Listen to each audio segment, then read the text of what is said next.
జగన్ ప్రభుత్వంలో వేల మంది కార్మికులు విశాఖ ఉక్కు కర్మాగారంలో పనిచేస్తూ విశాఖ ఉక్కుని అగ్రస్థానంలోకి తీసుకెళ్లాలని కష్టపడుతున్నారు. అప్పుడే విశాఖ ఉక్కు కార్మికులకి ఒక షాకింగ్ న్యూస్.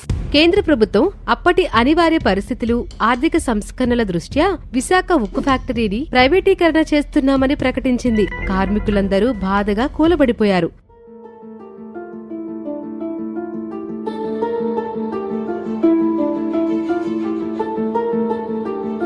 ఈ విశాఖ స్టీల్ ప్లాంట్ కోసం ఆ రోజుల్లో ఎంత ఉద్యమం చేశాం. ఇంత కష్టపడి సంపాదించుకున్న స్టీల్ ప్లాంట్ ప్రైవేటు వ్యక్తులకు వెళ్ళిపోతుందా?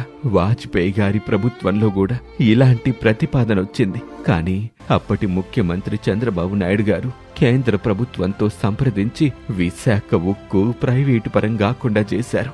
ఇప్పుడు జగన్ ముఖ్యమంత్రి కదా, ఆయన ఏం చేస్తారు? విశాఖ స్టీల్ ప్లాంట్ ప్రైవేటీకరణ అవుతుంది. ఇంకా విశాఖ స్టీల్ ప్లాంట్ మనదే. మనల్ని కాదని ఆంధ్రాలో అడుగుపెట్టే పారిశ్రామికవేత్త ఎవడైనా ఉన్నాడా? ఇంకా విశాఖ ఉక్కు ఫ్యాక్టరీ మన సొంతం. విశాఖ కార్మికులు ఉద్యమం మొదలుపెట్టారు. విశాఖ ఉక్కు, ఆంధ్రుల హక్కు నినాదాలతో విశాఖ స్టీల్ ప్లాంట్ మారుమ్రోగిపోయింది. మనమెంత అరిచినా ఎవడూ పట్టించుకోడ్రా. మనల్ని దేవుడు మాత్రమే కాపాడగలడు. విశాఖ ఉక్కు ఆంధ్రుల హక్కు. విశాఖ ఉక్కుని ప్రైవేటీకరణ కానివ్వను. ఇది నా మాట. 2024 ఎన్నికల ఫలితాల్లో కూటమి ప్రభుత్వం అఖండ విజయం సాధించింది.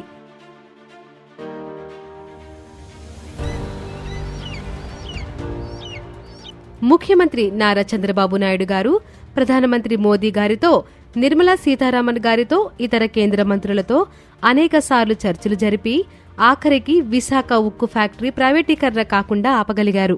కేంద్ర ప్రభుత్వం 2025 జనవరి 17వ తారీఖు విశాఖ ఉక్కుని ప్రైవేటీకరణ కానివ్వం, ఫ్యాక్టరీ రివైనల్ కోసం 11,440 కోట్లు విశాఖ ఉక్కు ఫ్యాక్టరీకి అందిస్తున్నామంటూ ప్రకటించింది. చంద్రబాబు నాయుడు గారు ప్రజల మనిషి, కార్మికుల మనిషి, రైతుల మనిషి, నవ్యాంధ్ర రాష్ట్ర రక్షకుడు. ఆయన ప్రజానాయకుడే కాదు, అవసరమైతే ప్రజల కోసం సైనికుల్లా యుద్ధం చేసే పోరాట యోధుడు. కార్మికుల కోసం చంద్రబాబు నాయుడు గారు ఎప్పుడూ పరిశ్రమిస్తూనే ఉంటారు. ఆయనకి కార్మికుల సంక్షేమం మీద ఉన్న ఒక్క ప్రేమే ఈ రోజు విశాఖ ఉక్కు ప్రైవేటీకరణ కాకుండా కాపాడగలిగింది. ఎప్పటికైనా చంద్రబాబు నాయుడు గారు దేశంలోనే విశాఖ ఉక్కుని నెంబర్ 1 పరిశ్రమగా రూపుదిద్దుతారు.